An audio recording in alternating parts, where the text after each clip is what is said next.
Hello, this is Shane Ross with another Creative Cow tutorial.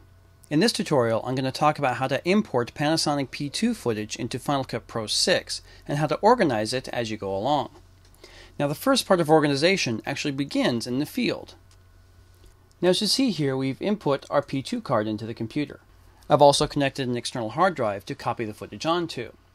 Now, the first thing I need to do is create folders to copy the contents of the P2 card into.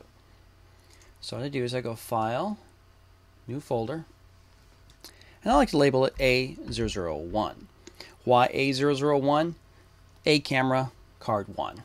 Or you can put the project name in there as well, or abbreviations of project. Andrew Jackson could be AJ001.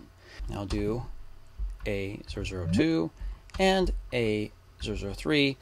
Give myself plenty of folders to copy footage onto during the day because during production things get rather hectic. We will label the next folder B001, B002, and B003. So what you do is you open up the P2 card, grab the contents folder and the last clip.txt file, both of these, and drag it into the first folder. Now there's a handy application out there called P2 Genie. What I like about P2 Genie is that it will automatically create these folders for you. You give a naming scheme inside the application, and it will copy over the files automatically with a click of one button, or if you just input the card. If the transfer occurs slowly, then one trick you might want to do is copy the last clip.txt file first, then the contents folder. There is an issue where slow transfer times are because you try to copy both at the same time. The P2 Genie is smart enough and knows this, and so it copies the last clip.txt file over first, then the contents folder.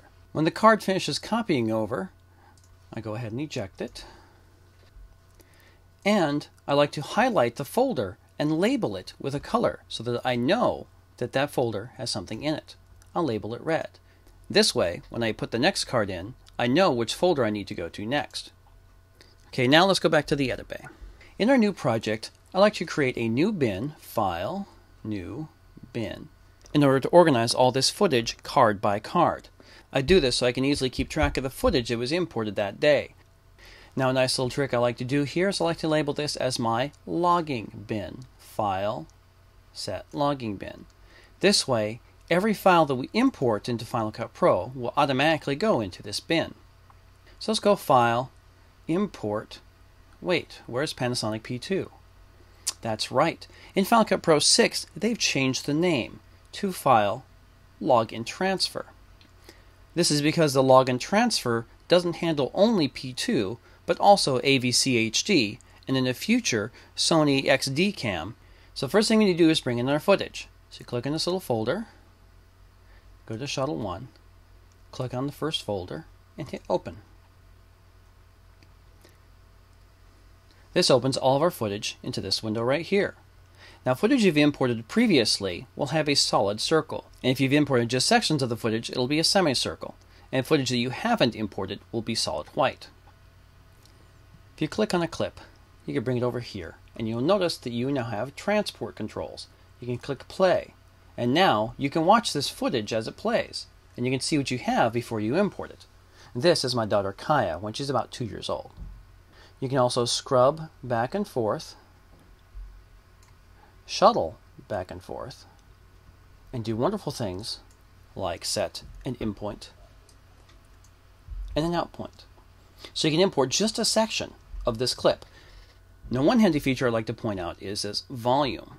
Volume is actually the name of the folder that we put the footage into, and this also appears down here under Reel.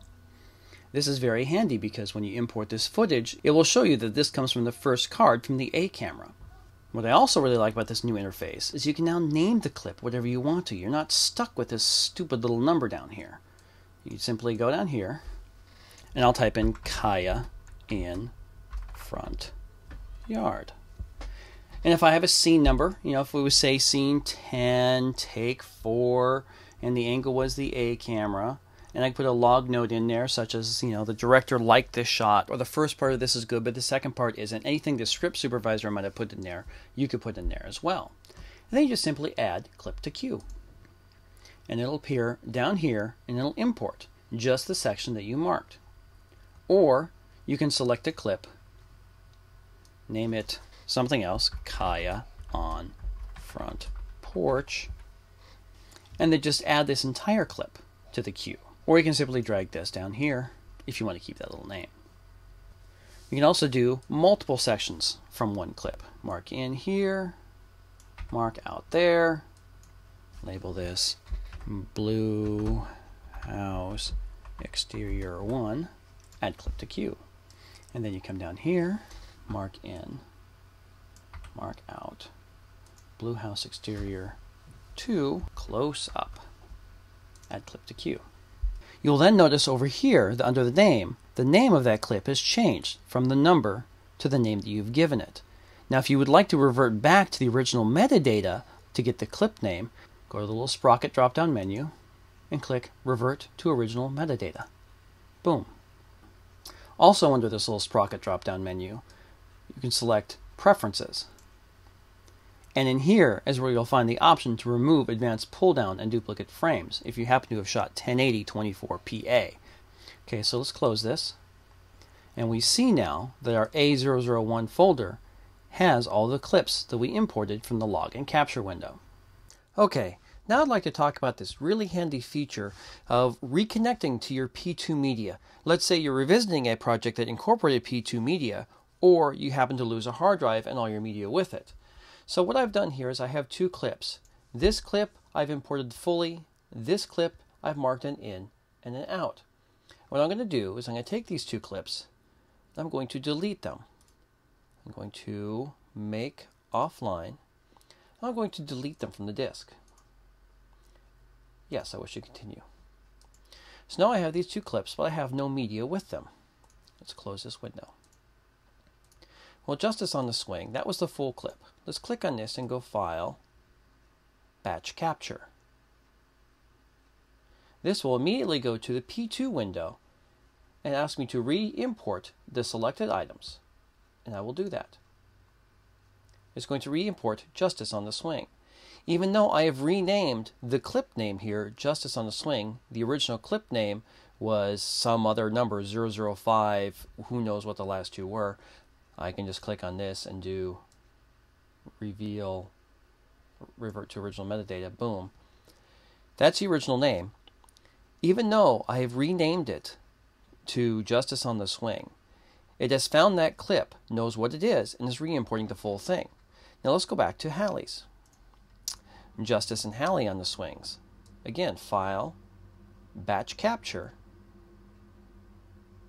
Selected Items. It's going to locate this clip and again import only the spots that I have marked in and I have marked out, starting right there with Justice on the Swing and ending with a close-up. Let's close this. We note that we have only the media that we have marked in and out. So there's no need to worry about changing the clip names of your media, or in case your media gets deleted or you lose a hard drive, because simply batch capture like you would do any tape format, and you'll get your media back no matter what you've named it. Thank you for listening to me. Now, get back to work.